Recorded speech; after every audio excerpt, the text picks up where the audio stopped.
capítulo 5, versículo de número 1. O Senhor, nesse período de férias, tem ministrado muito no meu coração com relação ao mover dele.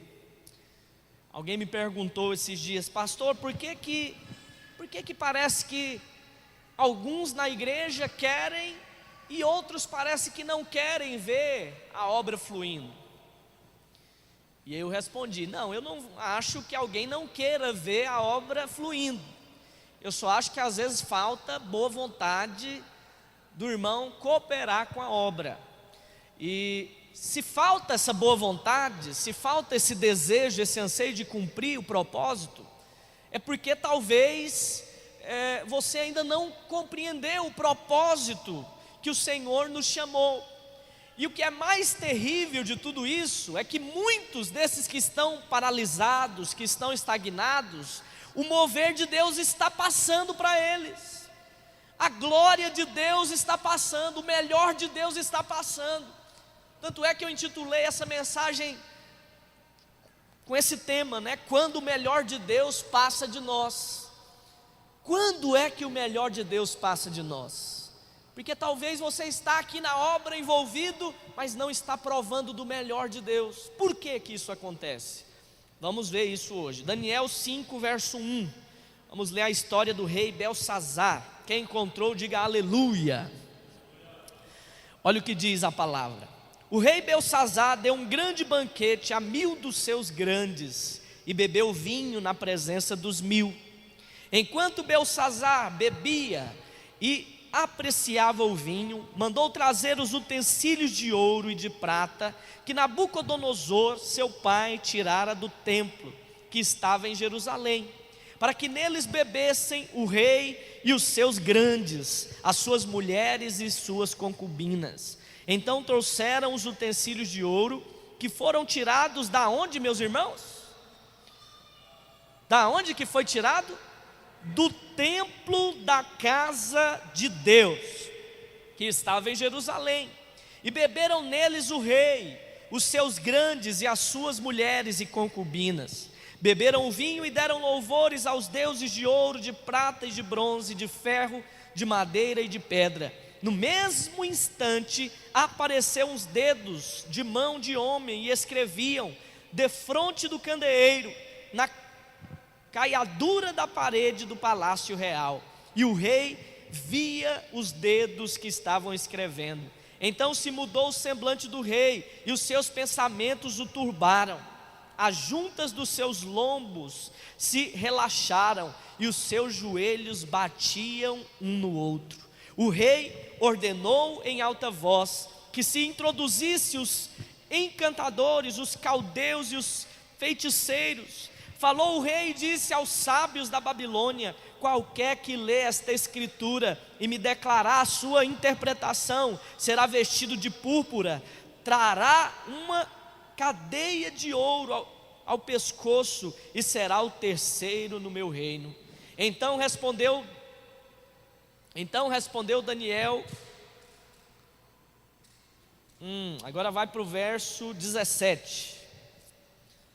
Pula um pouquinho aí. Chamou vários,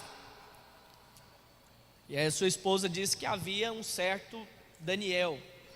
Verso 17. Então respondeu Daniel e disse na presença do rei: os teus presentes fiquem contigo, e dá os teus prêmios a outrem. Todavia lerei ao rei a escritura e lhe farei saber a interpretação. Verso 18. Ó rei Deus, o Altíssimo deu a Nabucodonosor teu pai o reino e a grandeza, glória e majestade. Por causa da grandeza que lhe deu, povos, nações e homens de todas as línguas tremiam e temiam diante dele. Matava a quem queria e a quem queria deixava com vida. A quem queria exaltava e a quem queria abatia. Quando, porém, o seu coração se elevou e o seu espírito se tornou soberbo e arrogante, foi derribado do seu trono real e passou dele a sua glória. Foi expulso dentre os filhos dos homens, o seu coração foi feito semelhante aos dos animais, e a sua morada foi com os jumentos montesses. Deram-lhe a comer erva como aos bois, e do orvalho do céu foi molhado o seu corpo, até que conheceu que Deus o Altíssimo tem domínio sobre o reino dos homens, e a quem quer que constituiu sobre ele. Tu, Belsazar, que és seu filho, não humilhaste o teu coração, ainda que sabias tudo isto, e te levantaste contra o Senhor do céu, pois foram trazidos os utensílios da casa dele para ti, e tu e os teus grandes, e as tuas mulheres, e as tuas concubinas, bebestes vinho neles. Além disso, deste louvores aos deuses de prata, de ouro, de bronze, de ferro, de madeira e de pedra, que não veem, não ouvem, nem sabem, mas a Deus em cuja mão está a tua vida e todos os teus caminhos, a Ele não glorificaste. Olha o verso 24, preste atenção. Então, da parte dele foi enviada aquela mão que traçou esta escritura. Esta, pois, é a escritura que se traçou: Mene, Mene, Tekel e Parsim. Esta é a interpretação daquilo. Mene, contou Deus o teu reino e deu cabo dele. Tekel, pesado foste na balança e achado em falta. E Parsim ou Pérez, dividido foi o teu reino e dado aos medos e aos persas. Então mandou Belsazar que vestisse Daniel de púrpura e lhe pusessem cadeia de ouro ao pescoço e proclamasse que passaria a ser o terceiro do seu governo. Naquela mesma noite foi morto Belsazar, rei dos caldeus, e Dário Meda, com cerca de 62 anos, se apoderou do reino. Acho que nós nunca lemos quase que um capítulo inteiro, né, para compartilhar uma palavra. Por que eu fiz questão de ler esse texto com você? Porque existem vários detalhes aqui que nós precisamos perceber. Esse texto nos fala de uma história, da história de um rei muito poderoso, né, um grande rei chamado Belsazar. E o erro desse rei foi ter feito um banquete, e nesse banquete ele pediu então ali para trazer os utensílios do rei, ou melhor, os utensílios da casa de Deus, do templo, as taças. E eles então colocaram vinho ali naquelas taças, beberam e glorificaram outros deuses. Nós vimos aqui que esse rei, ele perdeu o seu reinado e morreu na mesma noite, naquele mesmo dia que ele cometeu essa atrocidade.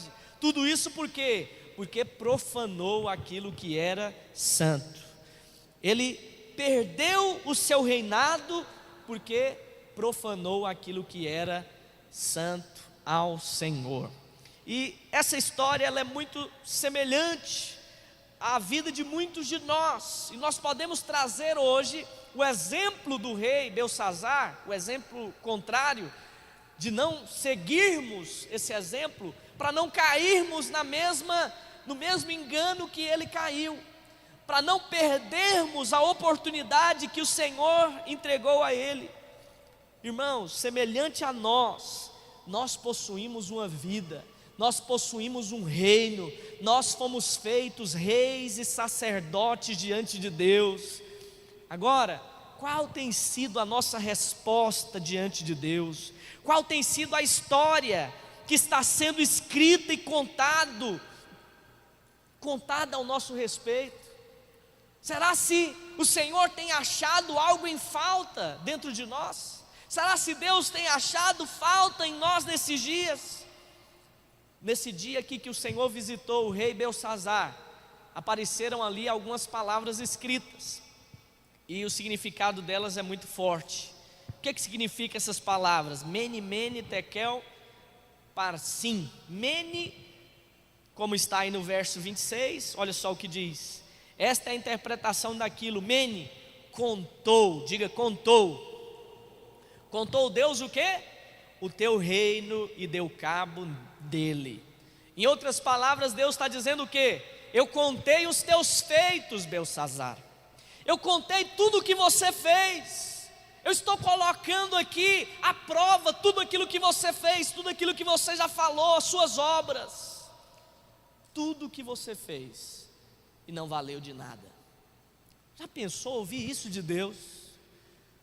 Já pensou o Senhor hoje colocar na balança tudo aquilo que nós fizermos, ou tudo aquilo que nós já fizemos, e proferir essas palavras, que tudo que nós fizemos não foi o suficiente? Deus que nos livre disso, irmãos.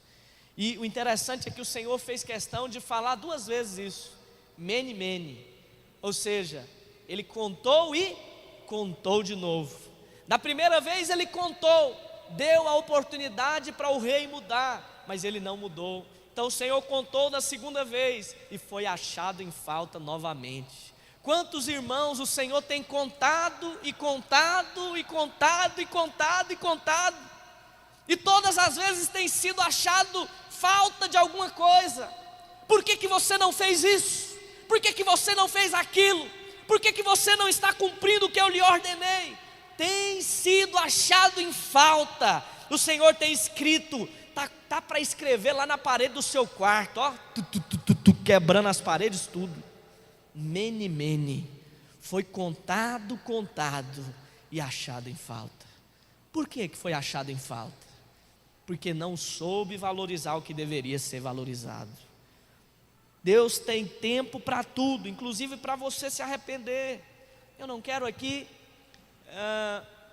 levar você a ficar com medo e fazer uma obra apenas direcionada pelo medo, mas eu também não quero que você saia daqui do mesmo jeito que você entrou, sem se prontificar diante de Deus. Deus está separando nesses dias um grande povo, amém, irmãos? Você tem noção de qual tempo você está hoje? Você tem noção do que Deus está exigindo, do que Deus está querendo de você nesses dias? Porque essa é a pergunta mais importante das nossas vidas. Nós fomos criados, irmãos, para cumprir o propósito de Deus. Se nós não temos cumprido esse propósito, esse mene, mene está sendo escrito na nossa parede também. Deus nos livre disso. Segunda palavra que nós vimos é tekel, está no verso 27. Tekel quer dizer, pesado foste na balança e achado em falta. Simene significa contado, tekel significa pesado. Ou seja, o Senhor está dizendo, contado e pesado foste. Eu contei e ainda pesei para dar uma oportunidade, mas ainda assim foi achado em falta. Quando o Senhor fala tekel, Ele está dizendo o quê? Ele está dizendo o seguinte: o que você está fazendo com as oportunidades que eu te dei? O que você está fazendo com as ferramentas que eu coloquei na sua mão? Qual valor essas oportunidades têm para você? Qual valor tem? Porque tem sido achado em falta. Irmãos, Deus não está nesses dias apenas gerando oportunidades.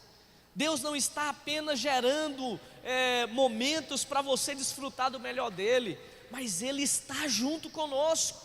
Ele está gerando as portas, está fazendo junto conosco, está disponível a fazer junto conosco. E mesmo assim, nós temos perdido a oportunidade de sermos usados. Quando foi escrito lá tekel, era uma atribuição para aquele rei, uma exortação para ele, dizendo que ele estava perdendo as oportunidades que o Senhor havia colocado. Que tipo de obra nós temos feito nesses dias, com as oportunidades que Deus tem lançado? Que tipo de expressão nós temos tido diante de Deus? Deus está checando o que nós estamos fazendo, e não apenas se estamos fazendo, mas como estamos fazendo, Com que qualidade nós estamos fazendo? Estamos usando as oportunidades que Ele tem colocado sobre nós. Muitos têm perdido as oportunidades, porque têm feito de qualquer jeito, têm feito a obra de Deus relaxadamente.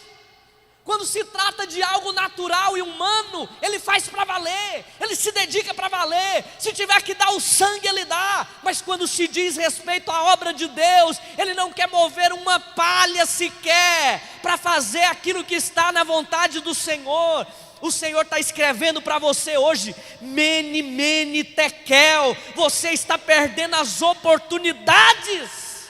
Você está sendo contado, pesado. Está sendo achado em falta. Por que está sendo achado em falta? Porque não está cumprindo da forma devida o que o Senhor chamou para que você fizesse. Talvez hoje você estava querendo ouvir uma palavra mais de consolo, de amor, mas o Senhor quis ministrar essa hoje. Eu vim aqui hoje para chamar a sua atenção, meu querido, para dar um estalar de dedos, para que você perceba: será se eu estou no caminho correto? Será se eu tenho cumprido o propósito de Deus?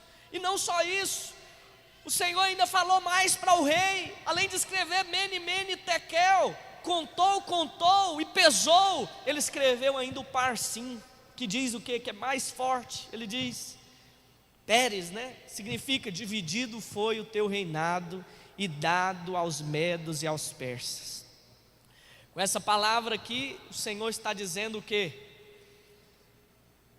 Você foi contado, pesado, achado em falta, e aquilo que eu tinha dado para você vai ser dado para outro.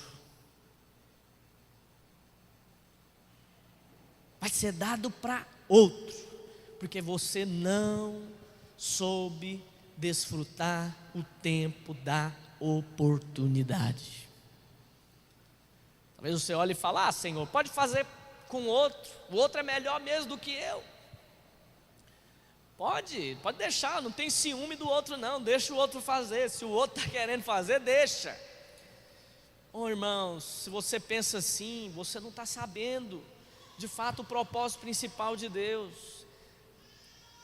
Quantos irmãos ficam escorados em outros, achando que a obra de Deus deve ser feita apenas por outros? Nunca é eu que tenho que fazer. Deus está esperando de mim. Não, ele sempre fala: Deus está esperando mais dessa célula, Deus está esperando mais desse líder, não, Deus está esperando mais desse pastor, não, Deus está esperando mais daquele fulano. Sempre é para o próximo, sempre é para o outro. Nós precisamos checar hoje a nossa realidade. Será se nós temos cumprido os propósitos de Deus para as nossas vidas? Ou será se nós nos encaixamos aqui no que foi escrito para esse rei? Mene, mene, tekel, parsim. Com certeza você já deve ter ouvido aquela expressão que o mover de Deus passou. E esse rei Belsazzar, de fato, ele viu o mover de Deus passando sobre o seu reinado. Ele viu a reprovação de Deus. Todas as oportunidades e bênçãos que lhe foram concedidas não foram devidamente usadas. Deus havia liberado tudo para aquele reino, assim como Deus já liberou tudo para essa igreja. Diga para o seu irmão: Deus já liberou tudo. Pergunta para o seu irmão assim: o que você está querendo nesses dias a respeito dessa igreja? São muitos líderes? Deus já liberou tudo. São muitos membros? Deus já liberou tudo. É ver essas cadeiras aqui cheias de gente? Deus já liberou tudo. Agora, por que nós ainda não usufruímos disso? Talvez porque ainda não desfrutamos das oportunidades que Deus tem levantado ao nosso favor. Esse semestre é um semestre que nós temos que dar a vida, entregar tudo que nós temos, para cumprir o propósito que Deus nos chamou. Irmãos, tem que chegar uma hora que você tem que ser tomado de uma indignação. de não aceitar viver do jeito que você está, de não aceitar as coisas da forma como estão. Não foi isso que aconteceu com Jesus? Jesus estava ali, indo orar no templo. Quando ele chegou lá, um começou a oferecer: quer comprar um cabrito? Tantos reais, tantos denários. Quer comprar um bode? Tanto. E aí ele percebeu que a casa de Deus, que era para ser usada para orar, havia se transformado numa casa de comércios. Qual foi a indignação de Jesus? Talvez você nunca viu Jesus tão bravo, né? A Bíblia diz: irai-vos, mas não pequeis. Jesus colocou em prática ali na hora esse texto. Saiu revirando mesa, pegou um chicote, começou a bater na mesa dos cambistas, expulsou todo mundo da casa, expulsou todo mundo do templo. Por que ele fez aquilo? Porque ele percebeu que algo estava sendo feito de uma forma errada. Sabe o problema de muitos de nós? É que nós vemos o erro, conseguimos até enxergar onde está errado, mas a gente deixa, fala: não é comigo mesmo. Deixa ele se atolar lá, depois que ele atolar, ele pede ajuda. Deixa as coisas irem lá no fundo do abismo. Não, se nós temos visto o erro, nós temos que ser tomados de indignação e mudarmos hoje a nossa postura. Amém, irmãos? Quantos irmãos, quantas pessoas na Bíblia já perderam o tempo da oportunidade? Você vê Esaú nasceu primeiro que Jacó, ele era o filho primogênito, mas aí num belo dia ele vendeu a primogenitura por um prato de comida, entregou para Jacó. Jacó era mentiroso, ladrão, trapaceiro, mas hoje Deus é conhecido como Deus de Esaú ou como Deus de Jacó? Por que Deus é conhecido como Deus de Jacó? Só porque o cara vendeu a primogenitura dele. Era para ser o Deus de Abraão, de Esaú e de Isaac. Não, Deus de Abraão, Isaac e Esaú. Essa era para ser a ordem. Mas Esaú deu a primogenitura por um prato de comida. Valorizou mais o que era natural do que o que era espiritual. Ele falou para si: do que me vale agora a primogenitura se eu estou aqui prestes a morrer de fome? Pois que morresse de fome. Primogenitura valeria muito mais do que um prato de lentilhas. E ele trocou. Muitos de nós temos trocado também.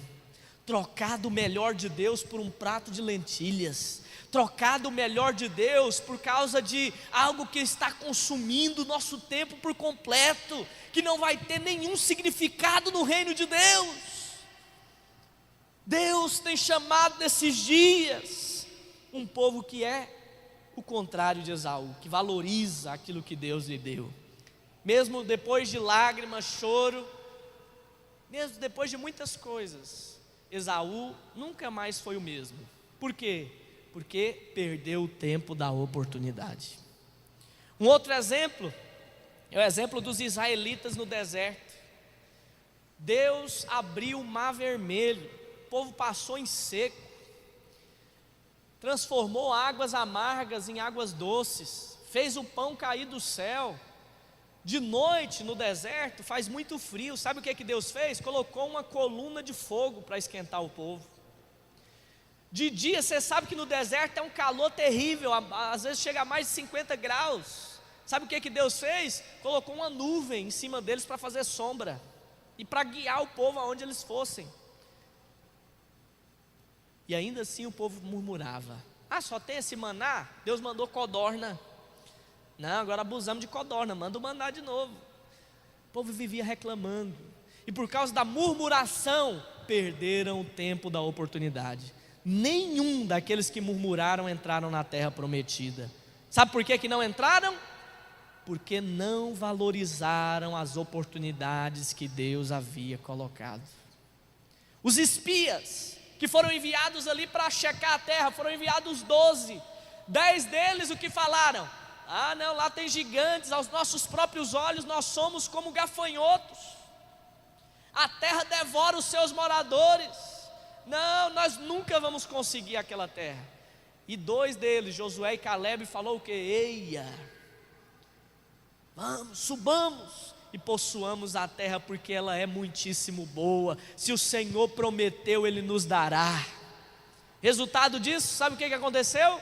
Somente os descendentes de Josué, Calebe e a nova geração dos filhos é que entraram na terra prometida. Por que aconteceu?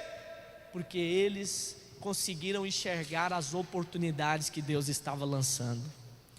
Quantos de nós estamos olhando só para os problemas, olhando só para as dificuldades, olhando só para nós?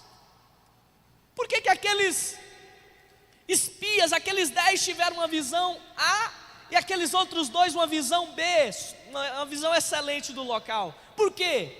Porque eles não conseguiram ver a oportunidade que Deus tinha colocado para eles ali naquele lugar.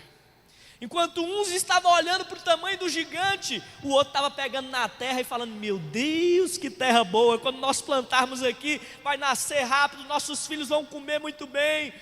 Enquanto uns estavam olhando para a terra que devorava os seus moradores, o outro estava pegando um cacho de uva, que a Bíblia diz que para ser carregado, era preciso dois para carregar um cacho de uva.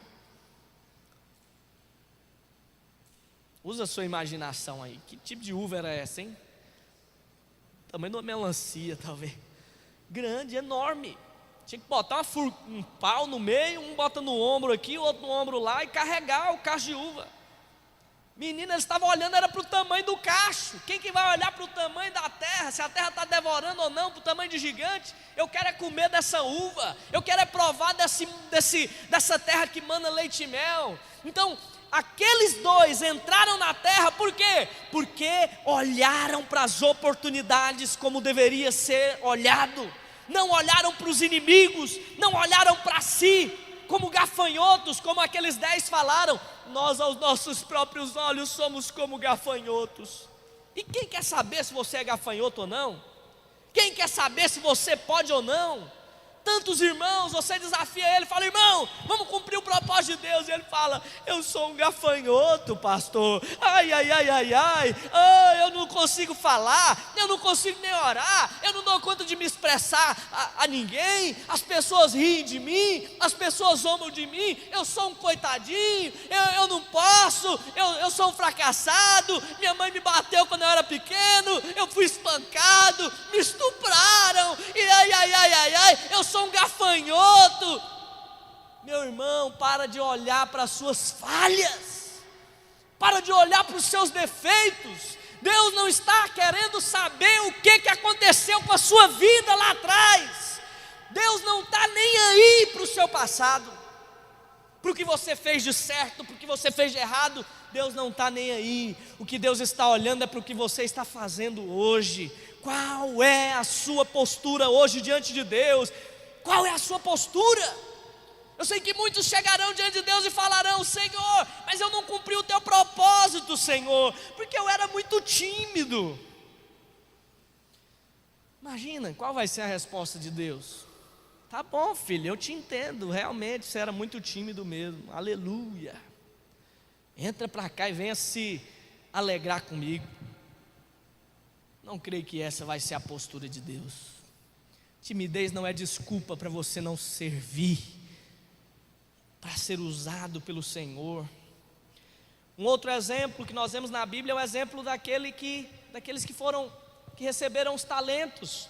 Um recebeu 1, outro recebeu 2 e o outro recebeu 5 talentos. O que recebeu 5 multiplicou, fez 10. O que recebeu 2 multiplicou, fez 4. E o que recebeu 1 talento, sabe o que ele fez? Não, rapaz, esse Deus esse Deus é severo, menino. Sabe o que eu vou fazer? Eu vou enterrar esse talento aqui, enterro ele, e aí quando ele chegar, eu entrego o talento que ele me deu. Mas não era para fazer assim. Quando Deus olhou o que tinha recebido 5, ele entregou 10, falou: servo bom e fiel. O que tinha recebido 2, fez 4, falou: servo bom e fiel. O que tinha recebido 1, entregou 1, Deus falou: servo mau e negligente. Por que você fez isso? Aí ele foi se explicar, né? Senhor, porque o Senhor é muito severo, muito mau. E aí eu preferi esconder. Aí Deus fala para ele o quê? Então até o que você tem vai ser tomado. Pegou um dele e entregou porque tinha 10. Parece injusto, né?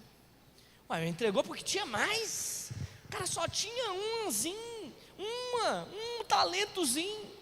Entregou porque tinha mais, por quê? Porque o Senhor vai entregar a vontade dEle para aqueles que têm respondido mais. Se você não tem respondido com o seu talento, porque todos nós temos pelo menos um talento. Fala para o seu irmão, você tem pelo menos uma habilidade, pelo menos um talento. Agora, se nós decidimos esconder o talento, porque achamos que Deus é severo demais, ai de mim se cantar mal naquela igreja. É o meu talento, eu sei que é cantar. Rapaz, mas Deus é severo demais. Ai, se eu cantar mal lá, é perigoso vir até um raio na minha cabeça. Pois continue enterrando o talento. Deus vai pegar e vai passar para outro. Entende? Ah, não, mas eu não nasci para liderar. Já viu essas desculpas? Não, fulano nasceu para liderar. Meu irmão, obviamente tem gente que tem mais facilidade para liderar, mas todos nós podemos nos tornar grandes líderes. Todos nós. Você vê o exemplo de Moisés. Moisés era como, meus irmãos? A Bíblia diz que ele era pesado de língua. Tem coisa pior do que ouvir alguém pesado de língua? É aquele camarada que fala desse jeito. Você não entende o que ele diz. Ai, irmão, Pai do Senhor. Dá vontade de rir do cara. Agora mais vermelho. E o povo rindo atrás. Pesado de língua, a língua era grudada. E foi usado para libertar milhões e milhões de israelitas. Por que isso aconteceu? Porque não olhou para a língua terrível que ele tinha. Até olhou no início e falou, Senhor, mas eu sou pesado de língua. Aí, usa Arão, que fala melhor. E Deus falou o quê? Não, Arão vai ser só auxiliador, eu quero usar você. Quem sou eu? Quem você acha que eu sou? Você acha que eu não posso fazer através da sua boca?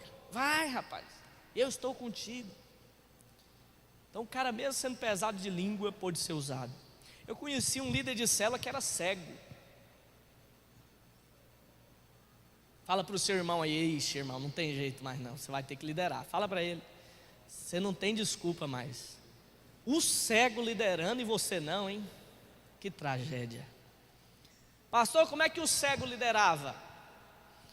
Bom, ele pegava as palavras do culto, ouvia várias e várias vezes durante a semana, pedia para o líder em treinamento, que não era cego, ir para a casa dele, levava o esboço, lia junto com ele, ouvindo a palavra, ia falando ali, ia pausando, falando, não, pausa aí, isso aí nós temos que decorar. E decorava os pontos todos. Chegava na célula e falava, irmãos, ponto 1, nós vamos compartilhar aqui, o que os irmãos entenderam disso aqui? Acontecia a mesma coisa que acontece nas células, às vezes ninguém falava, e ele tinha que falar. Tal, isso e aquilo, e aí, irmãos? E fazia. Um tempo atrás, eu e minha esposa fomos comprar algo numa loja de música, e vimos um pastor cego. E aí o cara falando, eu quero um cabo tal, da ponta assim, assado, aquele que tem 3 pinos. E eu falei, meu Deus do céu, como é que esse cara sabe esse nome de cabo? Nem eu que enxergo, não sei, meu Deus. E aí ele falando, eu perguntei para ele, você é pastor? Não, na igreja ali, assim, assado. E aí eu falei, meu Deus, o cara é pastor, cego. E tem gente lá na igreja dele. Tem gente, talvez mais do que aqui. Por quê? A questão não é a deficiência física. A questão não é se o meu olho enxerga ou não. A questão é que com aquilo que eu tenho, eu estou disponível a Deus. Você está disponível para o Senhor? Amém ou não? Quem está disponível, diga aleluia.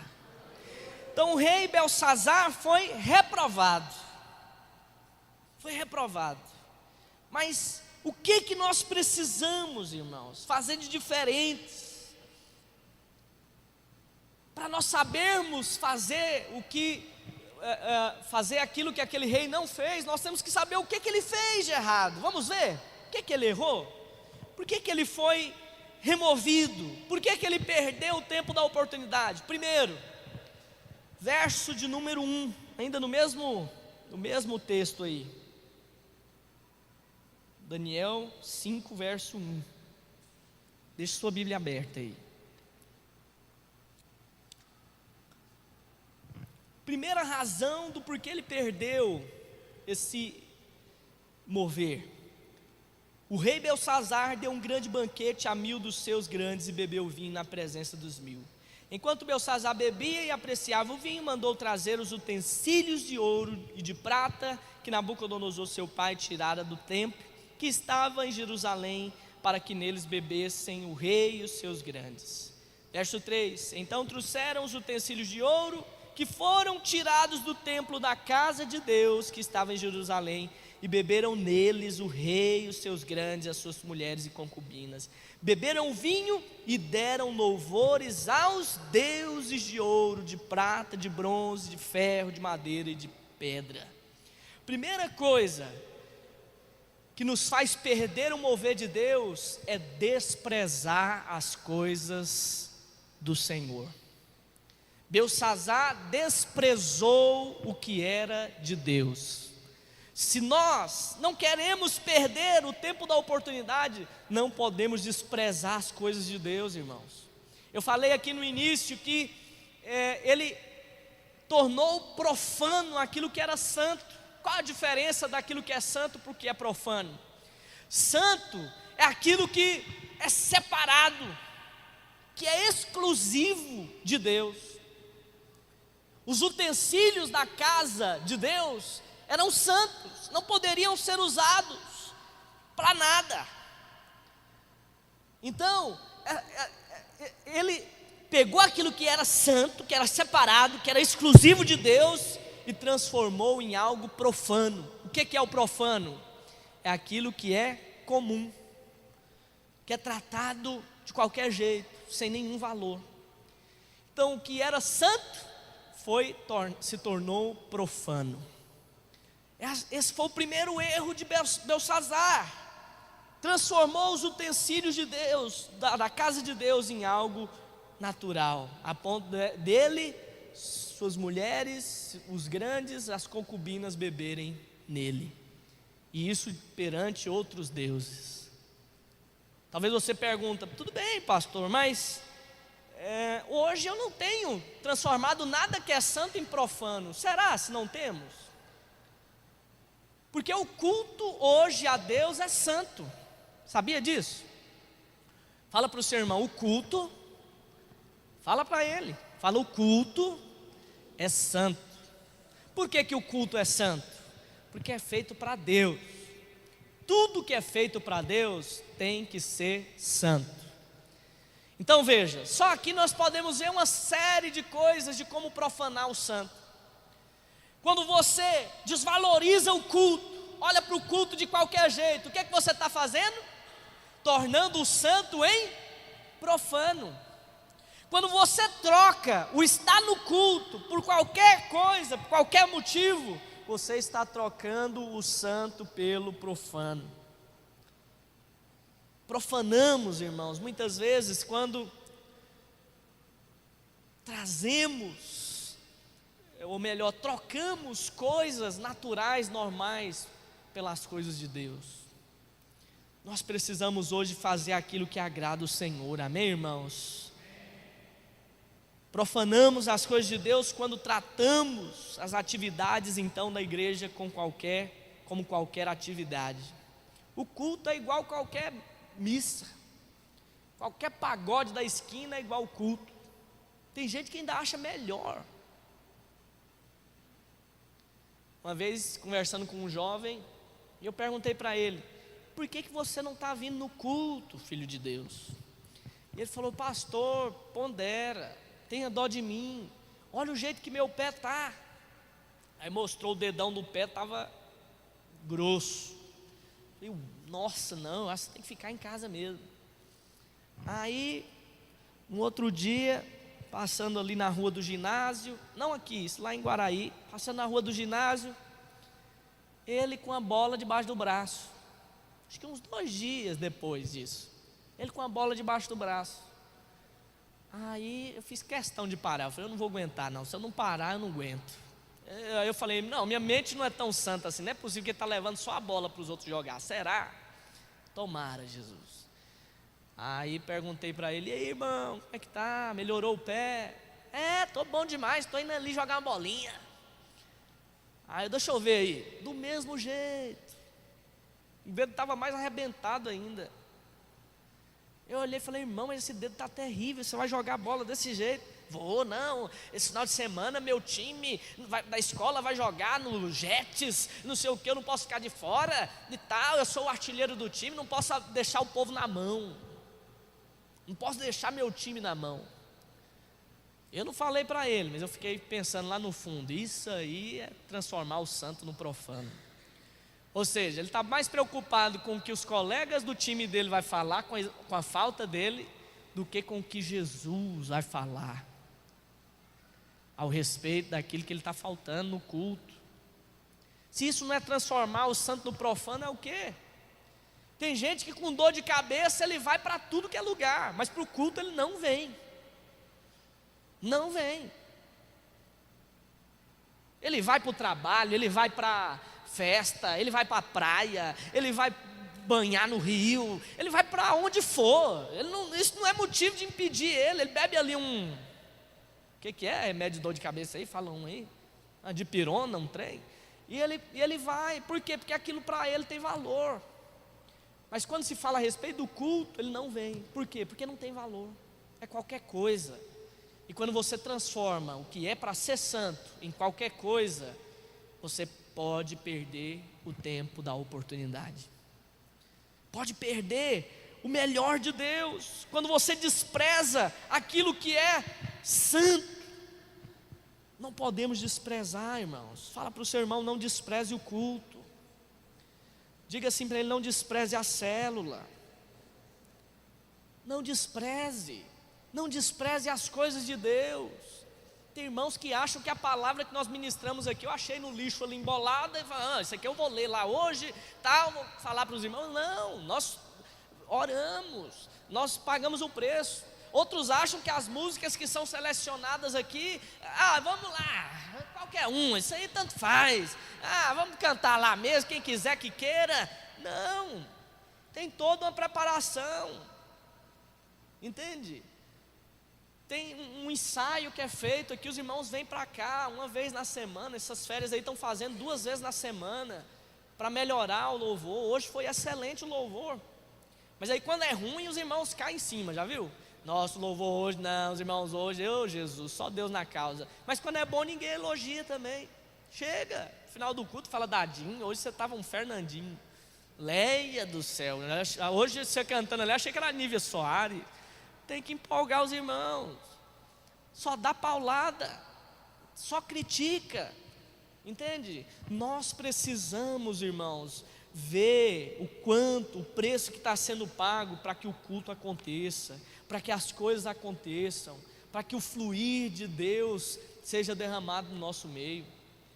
Eu vou falar a verdade para os irmãos. Nós fizemos um projeto aqui muito simples, no início, acho que no meio do semestre agora.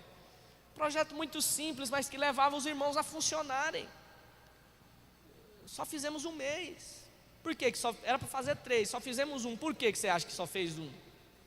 Porque os irmãos estavam dando a mínima mais. Não estava dando a mínima.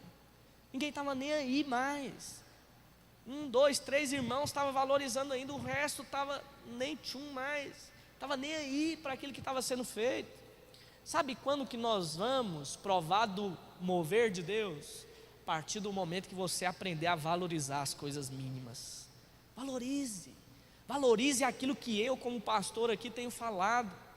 Esses dias eu conversando com o supervisor, nosso supervisor, o pastor Átila, e ele falando, né, que ficou sabendo um pastor da nossa região ali, do Tocantins e tudo, que tinha ido para uma igreja na Guatemala. A igreja tem mais de, quantos mil membros? 30, mais de 30 mil membros. E aí o pastor perguntou, qual que é o segredo, né? O que vocês fazem? Ele falou, não, nós apenas reproduzimos o que o nosso pastor fala. Se Ele falar que nós temos que andar de perna para o ar durante um mês, nós vamos fazer, se é para a glória de Deus. Entende? E qual que é o problema muitas vezes que eu vejo? É que nós estamos aqui no caminho certo. Não estou pedindo para ninguém ficar de perna para o ar, não. Estou pedindo apenas para você vir nos cultos, nas celas e vir orar. E muitos irmãos ainda acham muito. Nós precisamos, irmãos, valorizar aquilo que é de Deus, amém? Qual o real motivo de você faltar aos cultos? Qual que é? Por que você falta? Por que tem tantos irmãos faltando as coisas por tão poucas as desculpas tão esfarrapadas, coisas tão simples? Precisamos valorizar mais as coisas de Deus, amém, irmãos? O que é mais importante? O culto ou o seu trabalho? Agora eu te peguei, né? Tem gente que vai falar, o trabalho, porque sem ele eu morro de fome. Pois deveria ser o culto. O culto a Deus deveria ser mais importante do que o trabalho. Não estou dizendo aqui que você não deva trabalhar. Eu acho que todo mundo tem que trabalhar. Acho que Deus chama é quem está trabalhando mesmo. Mas você não pode valorizar mais o trabalho do que a Deus. Como é que você valoriza mais o trabalho do que a Deus? No trabalho você chega atrasado do jeito que você chega aqui no culto? Se chegar é demitido em um mês. O chefe dá as contas em um mês. Nem isso às vezes. E tem irmão que só chega atrasado do culto. Por que isso? Porque desvaloriza a reunião. Para ele não é importante o que o irmãozinho preparou para a abertura do culto. Para ele o que interessa é o louvor, lá do meio para o fim. É a palavra. Nós precisamos valorizar cada momento na presença de Deus, irmãos. O culto é mais importante do que qualquer outra reunião nesse mundo inteiro. Está me entendendo? Se você valoriza o seu trabalho e chega na hora certinho, e sabe a hora que você tem que começar a se arrumar para chegar certinho, você deveria se organizar para chegar certinho aqui também. Ninguém diz amém nessas horas, né? Às vezes é porque não concorda comigo. Meu Deus, mas nós precisamos valorizar aquilo que é de Deus, irmãos. Valorizar as coisas dos céus. Profanamos a presença de Deus por muitos motivos. Desculpas, esquecimentos, preguiça, relacionamentos com amigos, namorados. Eu não sou contra ninguém namorar, vou ser sincero para você. Se quer namorar, pode namorar. Mas eu faço questão, eu sou pastor, eu tenho que mostrar o caminho melhor, que é a corte. E eu falo, irmão, sabe por que é melhor a corte? Muito simples. É só você olhar quem já namorou. Está na igreja hoje? Os dois saem. Sempre é assim. Começa a namorar, terminou o namoro. Ei, pastor, não tem clima para ficar mais nessa igreja. Aí o outro vira, não tem clima. Esses dias eu falei para um, né? Falei, fica, o outro já saiu. Não, mas eu não tenho um ambiente mais para aquela igreja. Mas nem está lá mais o cidadão. Não, mas agora não flui mais. Se eu levantar minhas mãos lá, não. Ou seja, daí você já vê, entende? Irmãos que às vezes estão ali gera uma rixa toda por causa de um relacionamento. Deixam de vir nas coisas, deixam de participar, entende? É uma preguiça terrível. Preguiça. Irmãos nem disfarçam mais. Você fala, irmão, por que você não foi no culto? Não quis, não. Pelo menos dá desculpinha, né? Não, pastor, a unha doeu. É feio, entende? É feio demais você falar, não fui que eu estava com preguiça. Pelo menos usa o termo indisposto. Estava indisposto. Estava com mal-estar, entende? Os irmãos na cara dura. Não tem mais nem termos para falar com relação àquilo que é santo. Nós temos profanado muitas vezes, irmãos, porque não fazemos da forma como é devida. Por que muitos relacionamentos de amizade só levam você para o buraco? Porque a amizade é ruim. Você tem que saber com quem que você está se relacionando. Você tem que saber com que tipo de pessoa você está lidando. Tem gente que só anda com carnal. O que você quer ser andando com gente carnal? Vai ser carnal. Só vai falar imoralidade, só vai contar piada terrível. Ande com pessoas que vão edificar você. Amém? Então, o primeiro ponto aqui, por que o rei perdeu o mover? É porque desprezou as coisas de Deus. Não despreze aquilo que Deus tem colocado de melhor para você. Deus tem separado o melhor para a sua vida. Diga aleluia. Bate no seu peito e diga assim: Deus separou o melhor para mim. Diga: as melhores amizades, a melhor célula, a melhor igreja, Deus separou para mim. Olhe para a vida assim, pare de achar que o outro é sempre ruim, é sempre o pior. Olhe como sendo de Deus. Segunda coisa, por que aquele rei perdeu o mover de Deus? Porque não honrou o profeta de Deus. O profeta que havia naquele tempo era Daniel. Nos tempos de Nabucodonosor, que era pai de Belsazar, ele honrou Daniel, colocou Daniel ali como um homem de confiança, um conselheiro. Mas Belsazar nem convidou Daniel para estar no banquete. Uma festa desse porte aqui, Daniel deveria estar lá, deveria ter sido convidado, mas não foi. Uma das ruínas do rei foi exatamente essa, porque você acha que se Daniel estivesse na reunião, ele iria permitir o rei de trazer os utensílios do templo? Obviamente não. Iria falar: rei, olha, eu acho que isso aí não é o melhor, Deus é muito poderoso, nós não podemos fazer isso. Pelo menos alertaria o rei. Mas depois que tudo aconteceu, é que ele então lembrou-se de Daniel. Quando nós não honramos o profeta de Deus, que Deus tem enviado, seja o líder de célula, seja aquele amigo que fala da parte de Deus para você, que às vezes não fala aquilo que você está querendo ouvir. O problema hoje do ser humano é esse: ele quer conversar somente com aqueles que falam o que ele quer ouvir. Mas às vezes o que você precisa é conversar com alguém que vai falar o que você não quer, mas que vai falar o que você precisa. Então, honrar ao profeta de Deus também nos livra de perder o mover de Deus.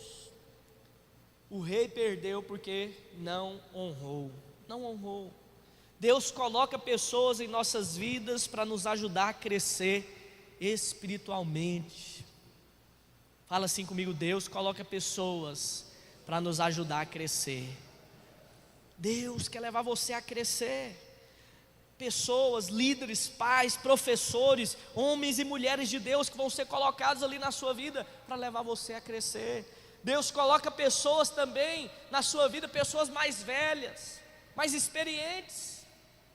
A Bíblia diz lá em Tito, se não me engano, Tito, isso mesmo, ele dá um conselho quanto às mulheres idosas, semelhantemente que sejam sérias em seu proceder, não caluniadoras, não escravizadas a muito vinho, sejam mestres do bem, a fim de instruírem as jovens recém-casadas a amarem ao marido e aos seus filhos. Então, até nisso, aqueles que são mais velhos em idade, podem ser usados por Deus para falar nas nossas vidas. E uma série de outras coisas. Deus tem estabelecido autoridades. A Bíblia diz lá em Romanos 13, que todo homem esteja sujeito a autoridades superiores, porque toda autoridade procede de Deus. Toda autoridade procede de Deus. Isso é um guardar para as nossas vidas também. Quando nós deixamos de honrar as autoridades que Deus tem colocado, nós corremos um sério risco de perder a oportunidade nas nossas vidas. Temos que combater também a síndrome de Adão. Você conhece a síndrome de Adão? Alguém sabe o que é a síndrome de Adão? Aquele camarada que fala o seguinte: meu papo é com Deus, meu negócio é com Deus, se eu tenho que falar algo é com Deus, eu me relaciono é com Deus, eu não estou nem aí se tem líder, se tem amigos, se tem alguém ali para eu dividir carga alguma. Meu negócio é com Deus. Você deveria ir para o jardim do Éden, antes de Eva ser criada ainda, que Deus colocou Eva também para compartilhar ali, para ser uma auxiliadora. Mas muitos têm o complexo de Adão, eles acham que eles devem ser liderados apenas por Deus. Mas olha o que diz: 1 João 4, não precisa abrir, 1 João 4:20 diz, se der para projetar aí, 1 João 4:20, se alguém disser, amo a Deus, olha só, amo a Deus e odiar seu irmão, é mentiroso, pois aquele que não ama a seu irmão a quem vê, não pode amar a Deus a quem não vê. Conseguiu entender o texto? Se alguém diz, eu amo a Deus demais, Deus é o meu Senhor, mas eu odeio aquele fulaninho ali, não quero ver ele nem pintado de ouro na minha frente, está na minha lista negra. O que o Senhor está dizendo? Você é mentiroso, filho. Se você não consegue amar aquele fulaninho lá, que está na sua lista negra, que você não quer ver ele nem pintado de ouro, se você não consegue amar ele, como que você pode amar a Deus que você não vê? Como que pode acontecer isso? Do mesmo jeito, eu falo aqui com a liderança. Como você pode dizer que se submete a Deus, mas não se submete aos homens, não se submete aos líderes? Deus precisa mudar muitos conceitos hoje, amém, irmãos? Fala para o seu irmão assim, deixa a síndrome de Adão de lado, irmão. Terceiro e último ponto.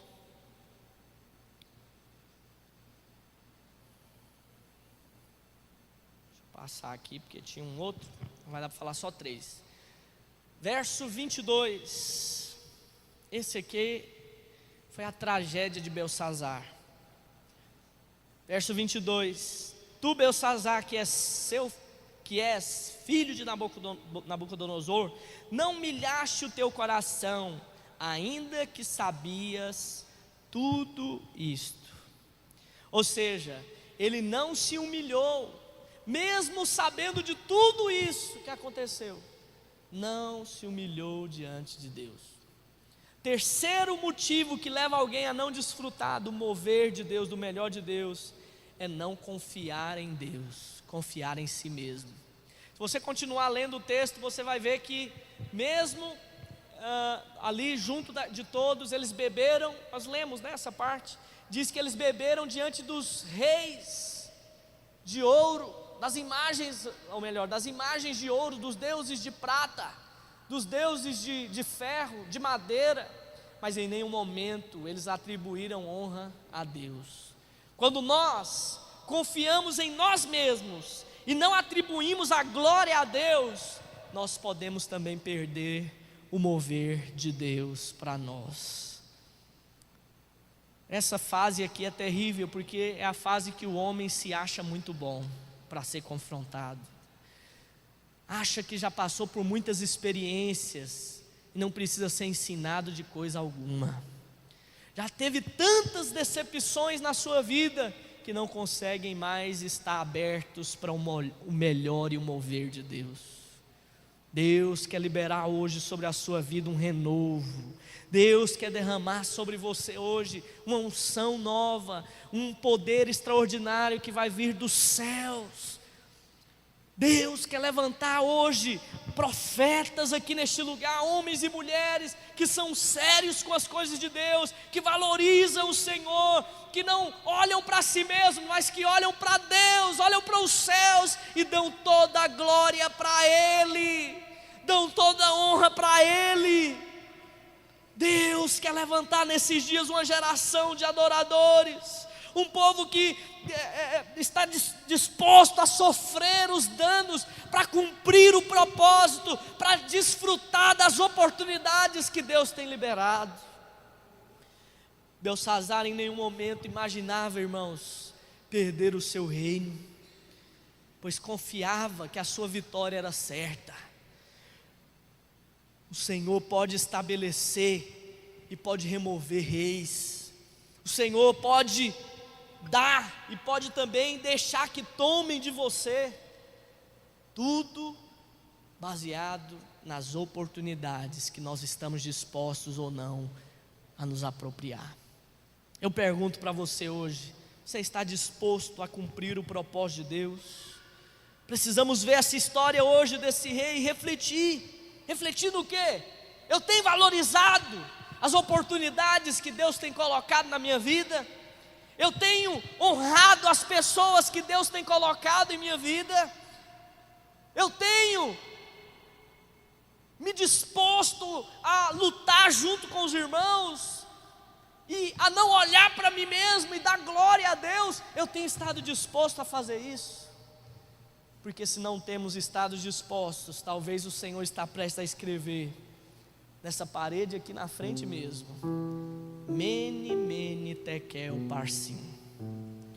Foi contado, mas eu vou dar mais uma chance. Foi contado de novo.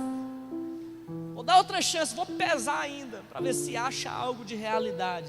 Foi pesado, mas foi achado em falta. Quando foi achado em falta, perdeu a oportunidade. Aquilo que era para ser seu, hoje você vê na mão de outros. Por que que isso acontece? Porque não temos dado a resposta correta diante de Deus. Eu não sei se os irmãos já viram, mas houve um momento onde Jesus esteve aqui na terra, e ele diz que veio para os judeus, veio para os seus.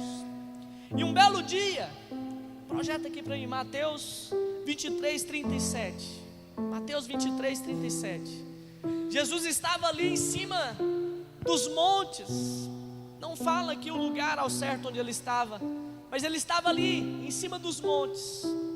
E Jesus libera então uma palavra de muito amor, de muita compaixão a Jerusalém.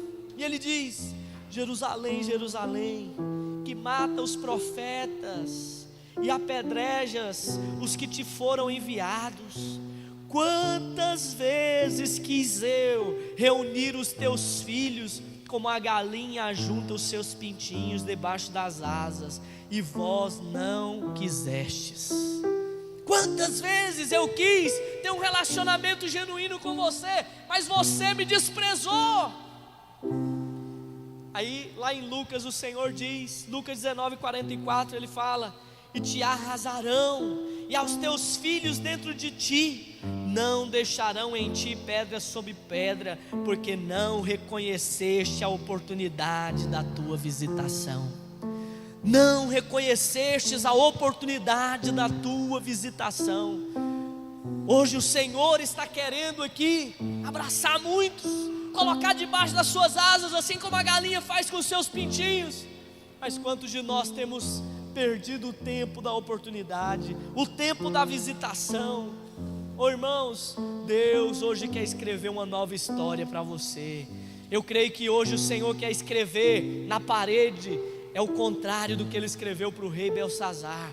Ele quer escrever o seguinte: você é um servo bom e fiel, e tem cumprido os meus anseios, os meus desejos. Eu vou te levar a lugares altos.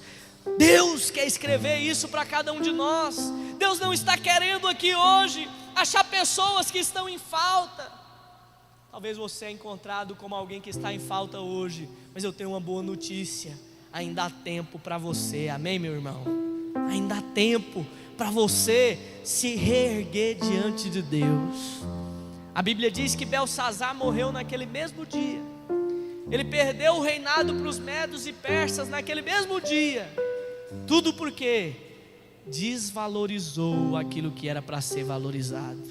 Olhou com olhos humanos e naturais o que era bênção para a vida dele. Fique de pé aí no seu lugar. Enquanto nós tocamos aqui uma canção, eu quero convidar você a falar com Deus. Feche os seus olhos.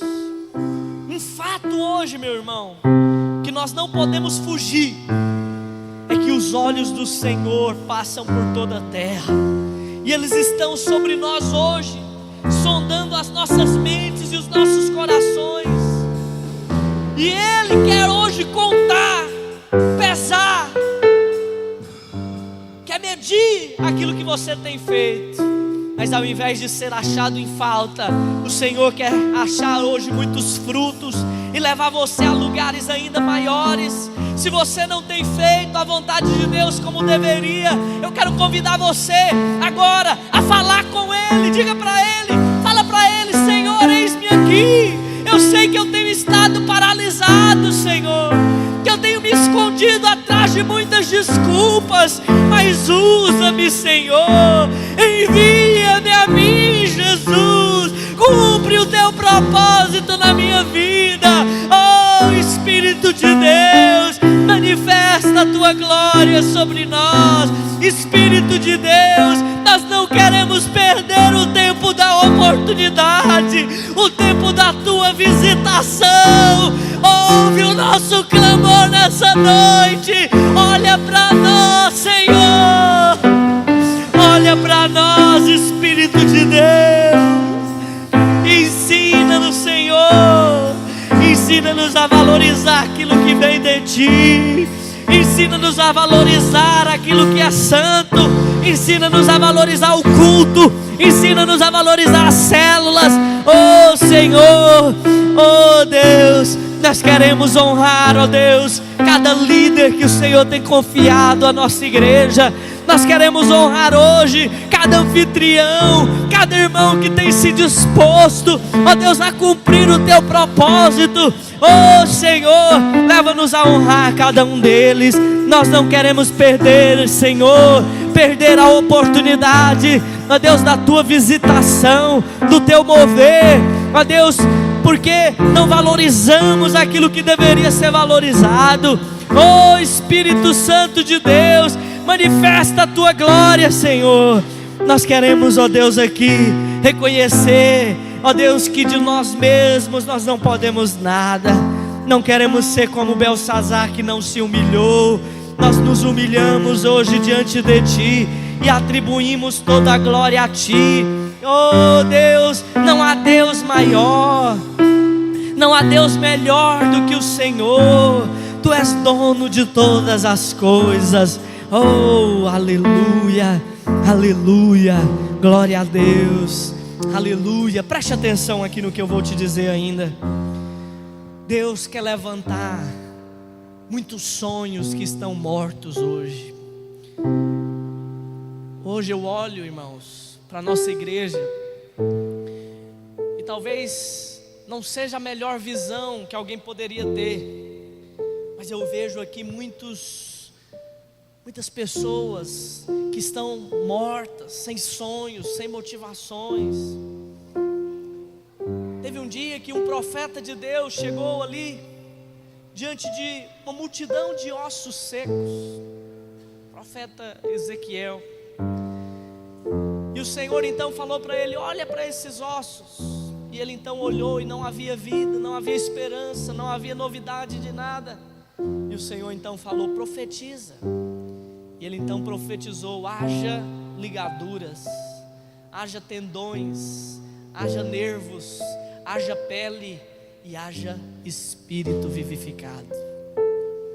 É aquela multidão de ossos secos. A Bíblia diz que se levantou e se transformou num enorme exército. Sabe qual a boa notícia que eu tenho hoje? É que mesmo que a sua vida tenha sido um vale de ossos secos, quando parece que tudo diz que não, você olha para um lado, parece que está morto. Você olha para o outro, está morto. Você olha para trás, não tem ânimo mais de viver. Olha para frente, para o futuro que você almejava, que você sonhava, e você não tem mais motivação alguma. Talvez a sua vida é um vale de ossos secos. Hoje a palavra que eu tenho para você é: profetiza, levante suas mãos e profetiza sobre esse vale. Declare que o Senhor fará grandes coisas. Amém? Levante suas mãos, feche os seus olhos, profetiza hoje. Fala isso, fala: Senhor, eu declaro vida, fluir do Espírito sobre mim. Oh Espírito de Deus, oh Espírito de Deus, eu declaro novos sonhos, eu declaro novos desejos, novas ambições. Oh, eu profetizo o mover do Senhor no nosso meio. Aleluia. Oh Senhor, como um farol, vem neste lugar, Senhor, vem neste lugar. Usa-me, Senhor, usa-me, ó Deus. Manifesta a tua glória sobre as nossas vidas. Aleluia, aleluia. Vamos declarar essa parte da canção. Como um farol que brilha à noite, como ponte sobre as águas, como abrigo no deserto, flecha que acerta o alvo. Eu quero ser usado da maneira que te agrada, em qualquer hora e em qualquer lugar. Eis aqui a minha